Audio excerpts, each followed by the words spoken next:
And so it's 23:57 p.m. It is Sunday night, so happy Sinful Sunday, y'all.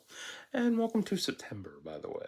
So, three films to run off triple feature. I got Skinwalkers from 2006, I have Dogma from 99, and I have Everyday People from 2004. So, just finished Everyday People. So, I was going to do these yesterday, but I was like, I'll wait till September. Fuck it. So, here's my thoughts on Skinwalkers. I remember watching this years ago, but can't remember what happened. And then I remembered it was Wolves I wanted to watch. That's going to be next on my list. I did see the unrated version of this and I liked it. And I found this on Amazon Prime, by the way. So they have the R rated version on there. So that's cool. Damn, caretaker shanked his own eye. Beautiful. Brutally cool. I do like the precautions the skinwalkers take in keeping themselves safe from attacking humans. I don't know why this popped in my head to watch, but I'll find out. Right, Jason Bear's in this and Kim Coates too. And this is 2 years before Kim would be on Sons of Anarchy in 2008. Pretty neat. And I also missed the frenetic camera panning zoom that was popular during this decade. Oh yeah, definitely a frenetic shit. Ron and Mitra, deliciousness of the 2000s. Sexy. Love her in Hollow Man and Doomsday. That's right, I need to watch that. And she's got the prettiest hair, too. Fuck. Varric and his crew are after the boy, but I can't remember why. And I love that midnight blue GMC truck. Love old cars. Man, Huguenot is smaller than my town. Way smaller. Holy shit. Nana whipping out a 357. Crazy. Good shootout in town. That random flash effect on Sonya. What the fuck was that? What a weird shit. Why the hell did they have CGI on Varric's face? And crazy, the whole town is armed to the teeth. Makes you think they took a page out of Burt Gummer's book on arming themselves. That's a reference to Tremors, if you don't know what I'm talking about. And this movie is a true product of 2006. Timothy is the chosen one. We're going to call him Tiny Tim. Tiny Tim is the chosen one to end the Skinwalker curse. Oh boy, typical shit. There's so much CGI in this, it's kind of sad, but I also like it for the time frame. Because it's shit I grew up with, but at the same time, even I recognize it's bad half the time, because most of it used to be good. Come here, pillow. Oof, there we go. It used to be good, but then sometimes it doesn't age very well. But it's different from what's out today, and I love that. Nice practical mask for the full transformations. Absolutely good shit. Also, kudos on playing into the Native American mythology, too. Dumb legged ass body panning shot on the server with no ass who almost got raped, but saved by Varric's crew.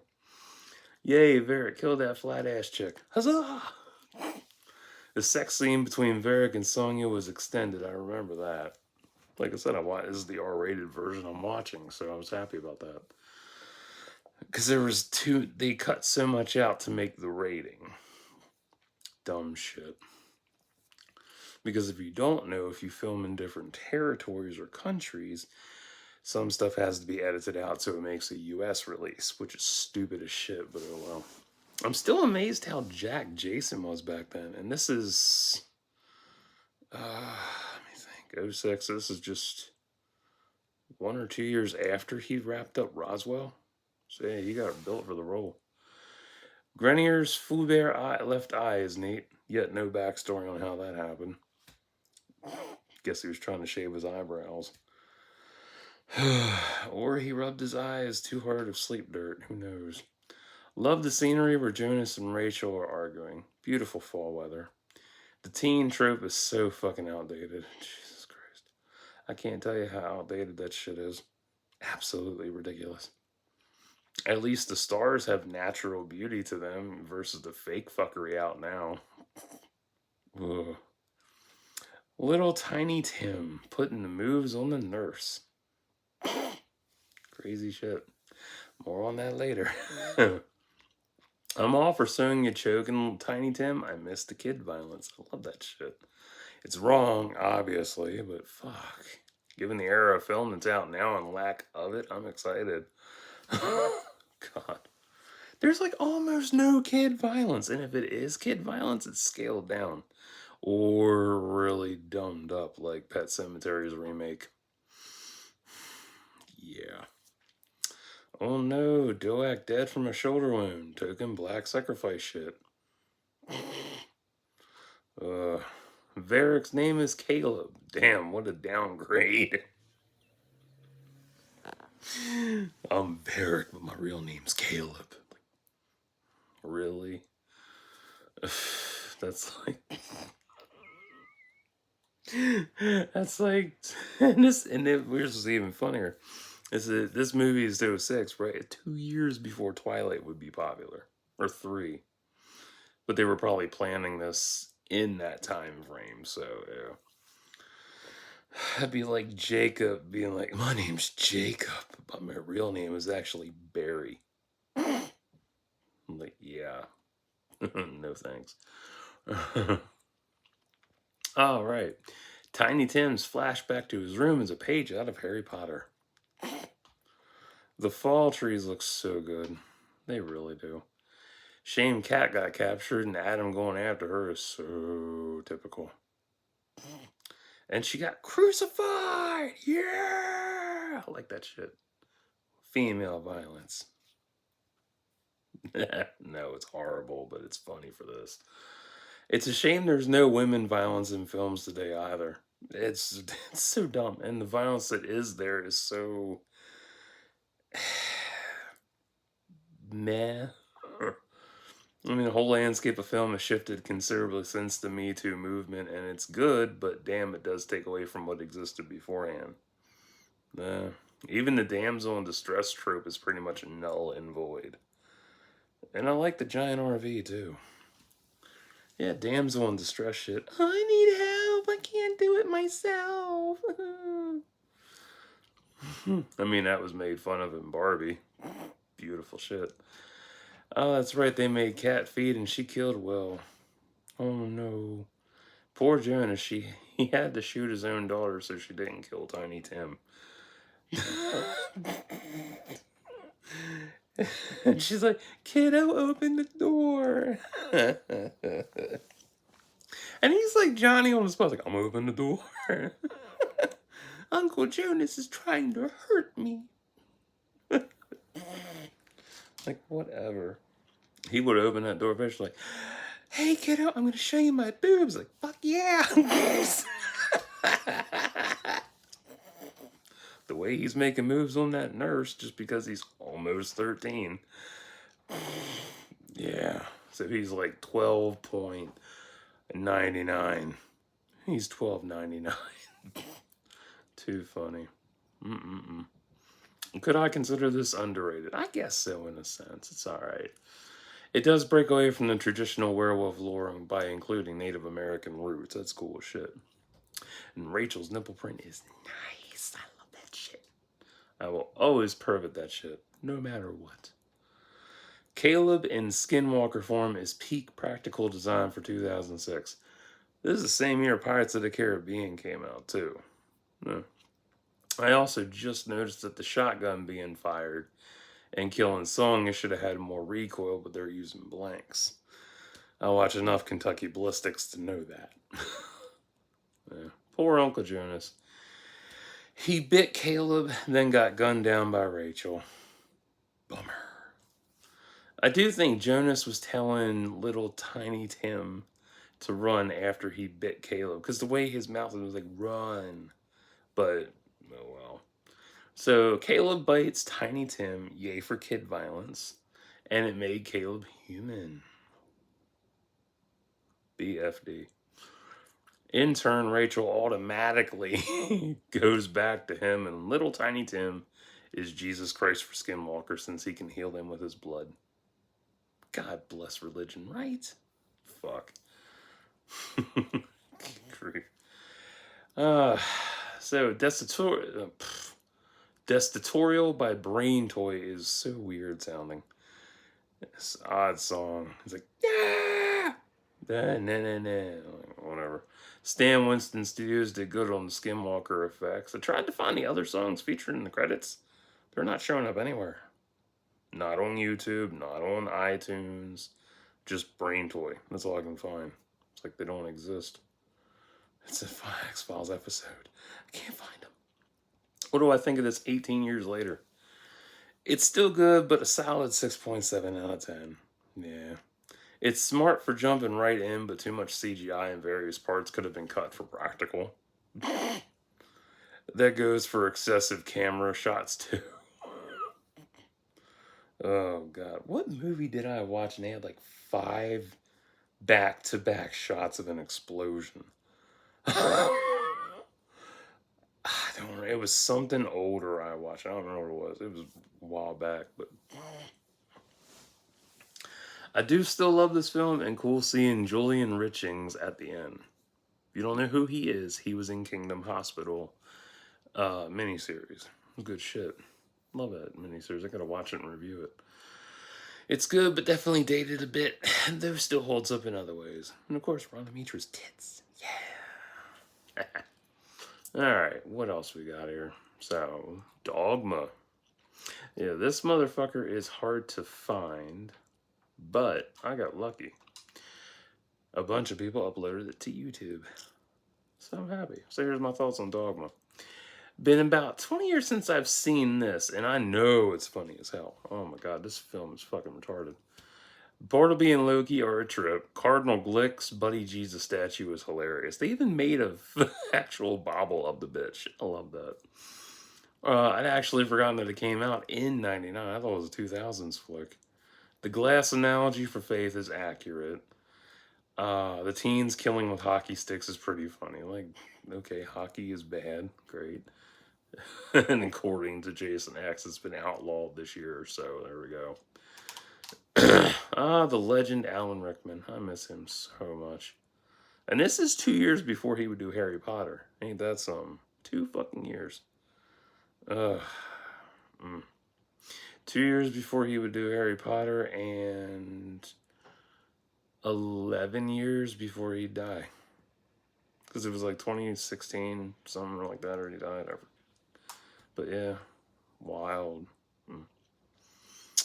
Metatron and Best Convo is hilariously sarcastic.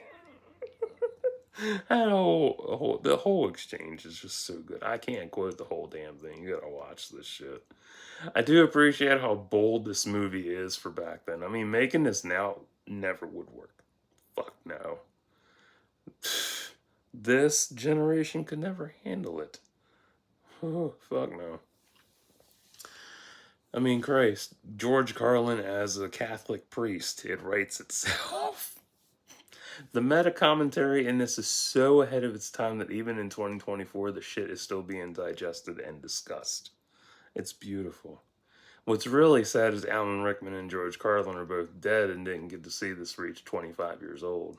I mean, you got Metatron pulling his pants down to prove he can't rape Beth. And just poking fun at Catholicism is so commonplace, not to mention Christianity as a whole. I love it. Beth saved by Jay and Silent Bob. They're pro-choice but hang around abortion clinics to pick up chains. I mean, on one hand, it's wrong. On the other hand, fuck it. Jay and Salt and Silent Bob is still goddamn funny. If he's not calling him Lunchbox, it's something else. And I love how Loki just blows the guy away for committing adultery while singing Crush Groove. I forgot about Crush Groove. I watched that. That was pretty good. Rufus. Jesus is the nigga that owes him $12. Oh, God. I love Chris Rock. And this cast is immaculately chosen. Oh, my God. Rufus is right about Jesus being black. Ain't no Caucasians in Jerusalem. Dumbasses. The dead watch the living, especially in the shower. I mean, that is funny shit. Serendipity. I can't believe how young Selma was in this. God. Not to mention, this is her work ethic back then. She worked on Wild Wild West, this, and No One Writes to the Colonel, all in '99. And yeah, the Colonel has a Spanish title. I just forgot. I couldn't copy it correctly because it would not highlight. Dumb shit. But yeah, I can't believe how young she was. And this is also what, 97? So two or 3 years after she did From Dusk Till Dawn. So she's only coming up on 30 in '99? Just near it? Wow. Crazy. And now she's in her 50s and still looking hot. Fuck. Hotter. Oh my. Loki killing all the board members after Bartleby named off all their atrocities. Absolutely priceless. Sparing the woman was nice too, but fucking funny he was gonna blow her head off for not saying God bless you when he sneezed. God. Serendipity's right about tits don't make a woman, just what's between her legs. Even funnier, she's not responsible for Home Alone's success. It's a piece of shit.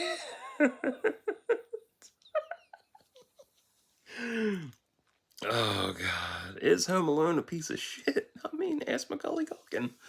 Oh my. Being a muse, she can't have anything of her own, but can inspire countless people. Ain't that a shame? She's also right about the Bible being prejudiced again and bigoted towards women. Yeah. It makes men look infallible when they really aren't. Men have done the worst damage throughout history simply because they're emotionally retarded with cognitive dissonance. Oh my, a shit monster in the bathroom. Where's the TP monster? Where's TP Man? He's not alive yet.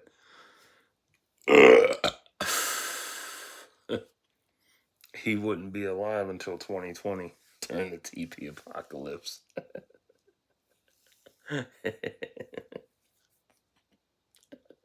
Serendipity's right about faith too. As long as you have it, doesn't matter what your beliefs are. Jay and Silent Bob are bloods now. I would love a gang film with them too, but fuck. Silent Bob killing the shit demon with strong odor spray. It's just so good. Oh, lovely. Loki and Bartleby got on the same train as them. And Rufus was right about Catholicism skewing the religious narrative. Oh, yeah, definitely. That's why the King James Version has so much cut out of it. God. It is interesting that should Loki and Bartleby walk through the arch, it would negate God's decree of being infallible, plus unmake existence as a whole, and one up Lucifer too. And it's such a dark film, but it's darkly funny, and I love that shit. Asriel's a trip too, though not as funny. Jason Lee is, he's like, to me, he's Walmart Ryan Reynolds. Like if Ryan Reynolds had been put in the role, immaculate. Bartleby's monologue in the garage is iconic. I love that. That was so good. Bethany is the grandniece of Jesus. Crazy. I do know the church has hidden documents on Christ, deeming them heretical, which is hypocritical, given they fuck young boys through the years. Yep. God's a skee-ball fanatic. Cool. I would gladly, this is something I personally would enjoy.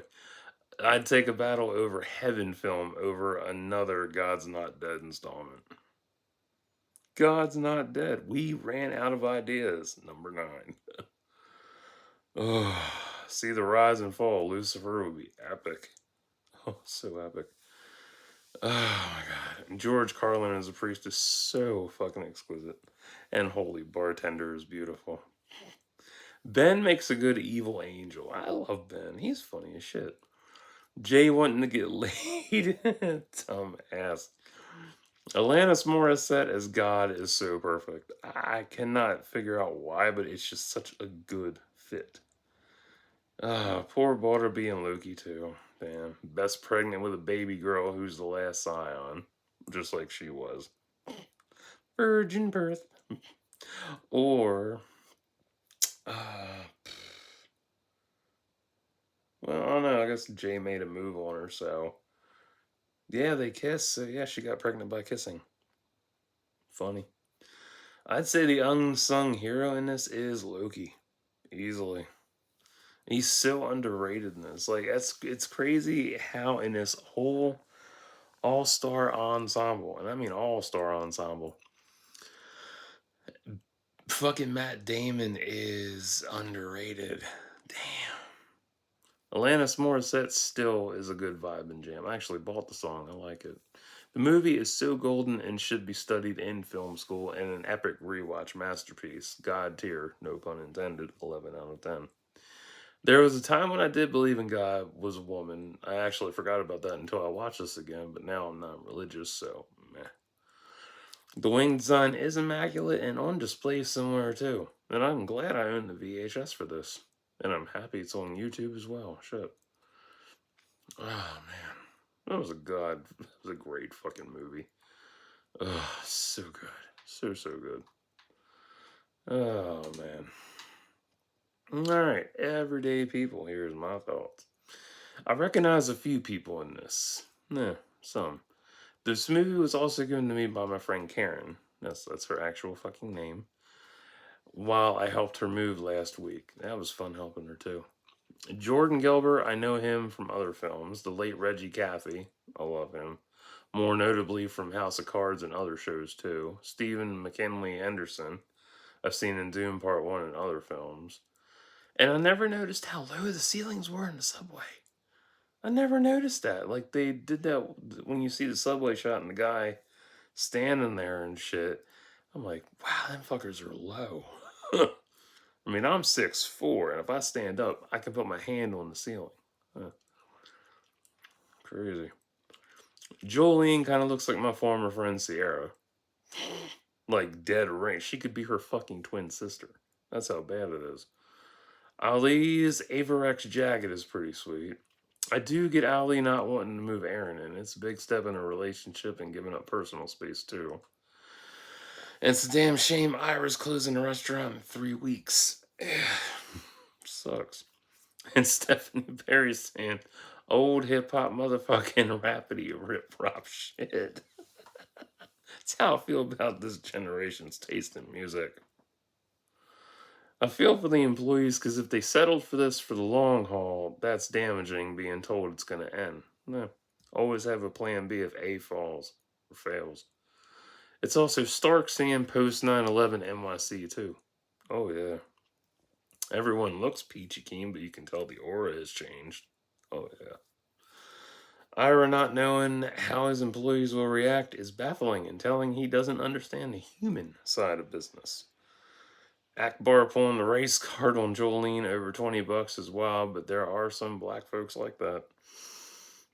Akbar selling black ribbons for black youth to wear Friday. Hooray, it's Monday, motherfucker. Ron Harding ain't wrong about school system either. It's 2024 and still, education in America is dog shit compared to other countries. I go into a whole tangent on that shit. Fuck. Akbar's point on the KKK to Ron is just as valid.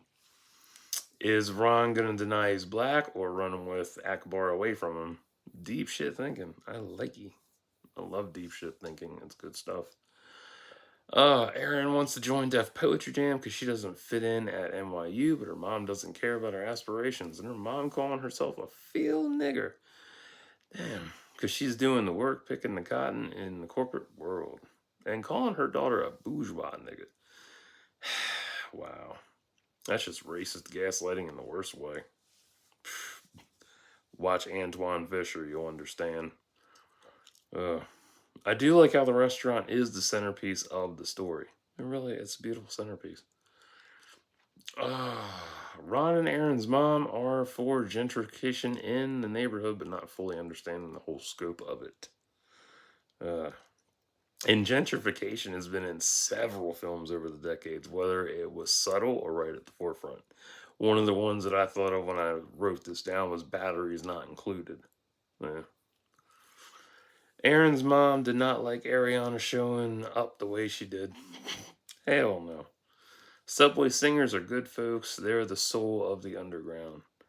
Ira's dad definitely cares about money over people. Typical Jew shit. Give me the money. It's my money. Fuck the people. Uh, but some are better than that, though. The birthday song does fucking suck. I hate that damn thing. Ira really doesn't know how to run a business while Arthur is talking to him like a businessman instead of a friend. How naive you gotta be. It was probably his dad's, and then he just passed it down to him. Here, you own this now. Dumb fuck. I really like this movie, and I'm glad I own it. Ah, the Surf logo cup. I missed that fucking thing. Aaron saying everyone in France speaks French is beyond ignorant. It's like saying whatever race is better at catching or some shit, and they aren't.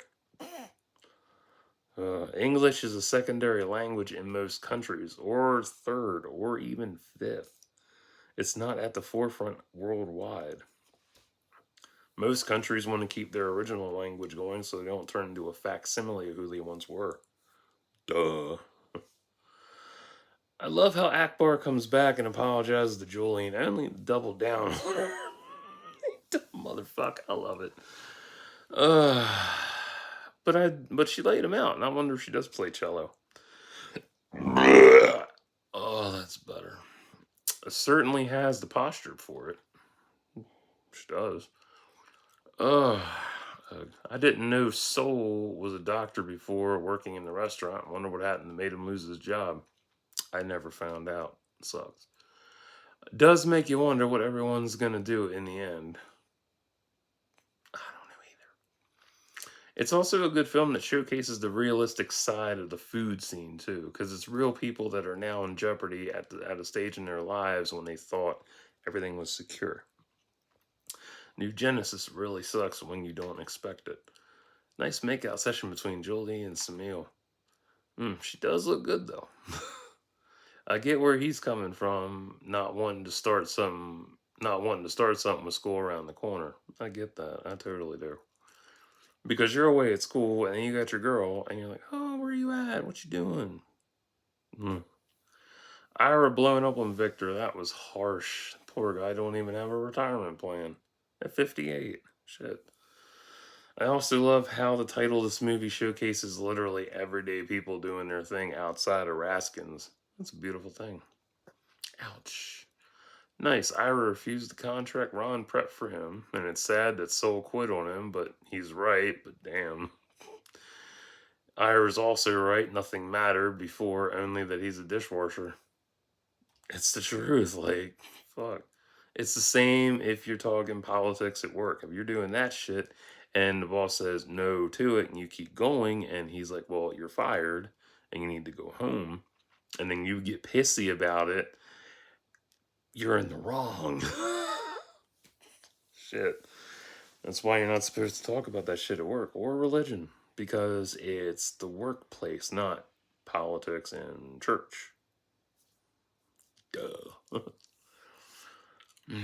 I feel bad for Arthur after he told Ira about him ditching the deal. And it sucks so bad. Ah, there's sweetheart cup drink boxes in the room. Fun fact, I missed that shit. And fun fact, my stepdad and my mother worked for Sweetheart Cup back in the day. So when they got off work and there was extra shit, they'd bring home cups. And I'm talking the long fucking, uh, those long bags of cups. We had cups for months. Holy shit. Wow. Missed that place. The only thing left is Sweetheart. I have. There's a bucket out in the shed. And I have a coaster as well. Pretty cool shit. Samil's mom telling him he's always got a home here and that it's his choice, and whether he wants to reach out to his father is so deep for me. Yeah, this hurt a lot. I wish my cunt mother was that nice and gave me that choice, but nope. Instead, she lied to me about being mixed all my life and kept him a secret till we had a fight in 2011, and I learned about him. Did a whole video on that too. Ended up going to the courthouse with my friend Mike and my fiance at the time, Allie, to learn more since Beck wouldn't tell me. I hate that it still upsets me 11 years later. And shit with Jolene looking like Sierra's twin sister. Ugh, God almighty. Ugh. Yeah, that was a long story short. Rejected 4 times and then compartmentalized the text. Fuck that. So, but I did apologize and then I moved on. But still, I don't want to reach out. Fuck that. Why open that can of worms? No, thank you. Jolene's considering being a stripper. Woohoo. This close. Samil and Howard's combo is so deep. Oh, that's so good. And it's good seeing Ron getting sucker punched too. That felt good. Ron getting schooled by the older black woman with her saying you can't wash out the color and keep the flavor. It don't work that way. No, it doesn't. This is a deep film despite having an open ending. Good 9 out of 10 for me. Also, good work from HBO too and Jim McKay. So, that is 3 films done for September. Oof.